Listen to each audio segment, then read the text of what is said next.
Hailing from Seattle, Queensryche would emerge in the 80s and build up a fan base on the strength of an EP and 3 album releases, including 1988's critically acclaimed record Operation Mindcrime. Queensryche would kick off the 90s with their commercial breakthrough, Empire. The album attracted a lot of newer fans thanks to the cross-format hit Silent Lucidity, but you may be interested to know that the song almost never made it onto the album, and frontman Geoff Tate refuses to sing the song for friends after one odd occurrence. Let's talk about the track in today's video. Queensryche's history dates back to the late 70s and early 80s, when guitarist Chris DeGarmo and Michael Wilton were playing together in several bands, including one called Joker. Here's Chris DeGarmo discussing what came next. It was a last-minute thing. We had a couple songs together. We'd done a sort of a demo recording project, and we didn't have anything to call the band. I had this song that I had written for our first little project called Queen of the Reich, and for lack of anything better, just sort of put the words together, and there was Queensryche. And now we've been traveling around trying to get people to spell it right. With a name in tow and some songs, they needed a singer, so they approached a local musician, vocalist Geoff Tate. Tate would sing on the group's self-titled EP, which came out in 1982, but despite singing on it, Tate wasn't 100% committed to the project, dabbling in other bands. But after the EP received a stellar review in Kerrang, the sales increased exponentially, and Tate would reconsider and eventually would go on to front the group permanently. All that attention soon got on the radars of record labels, with Queensryche signing a deal with EMI, who released their debut record in 1984 titled The Warning.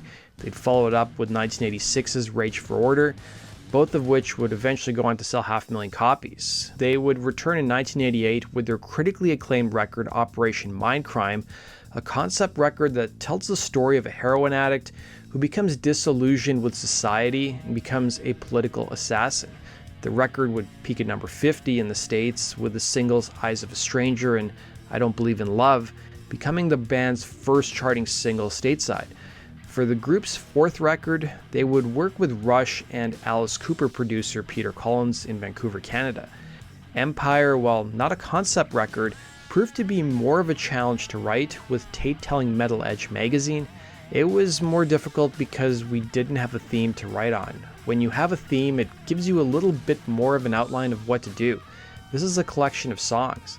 Tate would reveal in a separate interview that himself and guitarist Chris DeGarmo saw the band as constantly evolving and they wanted to take it in a new direction. Empire touches on social issues like homelessness and poverty in the song Della Brown. In fact, the song would be penned about a woman the band would see almost daily on their way to rehearsals, while the track Best I Can would deal with living with a disability, while the album's title track tackles the crack epidemic and drug trafficking. But despite the dark subject matter, DeGarmo would tell Metal Edge that compared to Operation Mindcrime, Empire is a more positive record about the choices that people have to make, making a statement that's actually pretty reminiscent of today's society, telling the magazine, "It's sort of an analysis of our instant society. Everything has to be now. A young person thinks they need to have all these material things and have their life together by 18, and it leads many of them on what appears to be a road to success from a money standpoint, but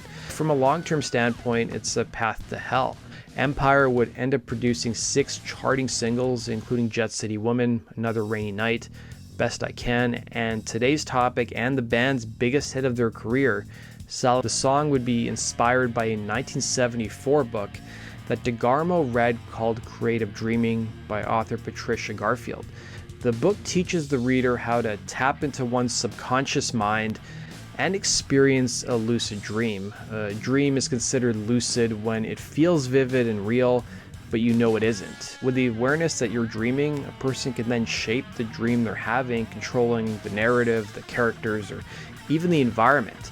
It's crazy to think, but the average person spends about 4 to 5 years in their life dreaming. Geoff Tate would tell Laddersound, "You're doing things like flying, walking through walls. It's so intense. People can experience incredible physical sensations during dreaming." DeGarmo would tell Metal Edge, "We create a very real-like, dreamlike landscape for the song. Everything from the vocal delivery to the orchestration to the melody, the instruments. It's all trying to create this very lush landscape. It's a huge sounding song. To their producer, Peter Collins, was a difficult task. The song was originally presented pretty late in the recording sessions for Empire, and it was originally only on acoustic guitar and just featured vocals.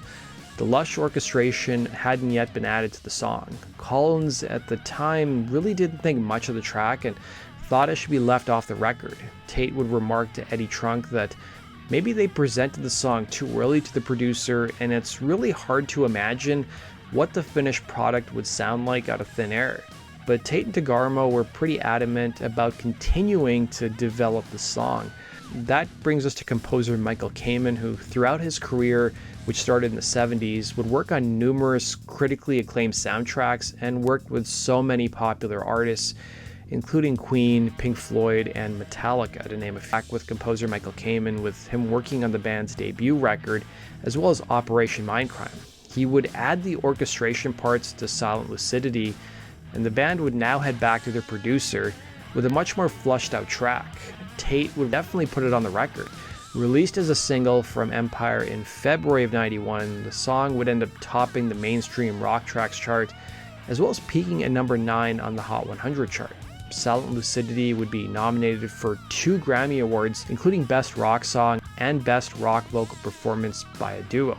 The band would end up performing the song at the 1992 Grammy Awards alongside Michael Kamen. The video would also be nominated for 5 MTV Video Music Awards in 1991, winning for Viewer's Choice. The song has also drawn many comparisons to sounding like something Pink Floyd would do. Empire would go on to sell 3 million copies stateside, giving Queensryche the biggest record of their career and pushed them to becoming a headlining act playing arenas. Guitarist Michael Wilton would state about this period in the band's history: "That whole time in our career is when we really collided with public opinion and public taste and the music industry. That was definitely the apex of Queensryche's popularity," he would remark. Tate would add in an interview that he'd been asked numerous times to perform the song for friends or at functions, and he virtually declined every single time because of one odd occurrence he did have when he agreed to do the song at a friend's wedding.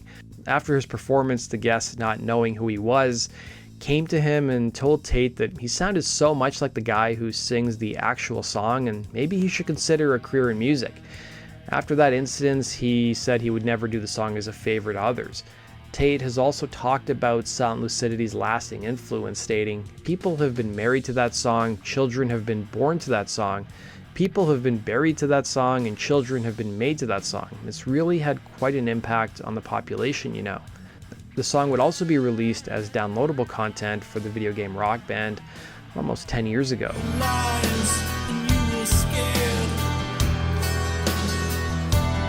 That does it for today's video, guys. Thanks for watching. As always, if you have suggestions for future topics, let me know in the comment section below, and we'll see you again in Rock and Roll Stories. Take care.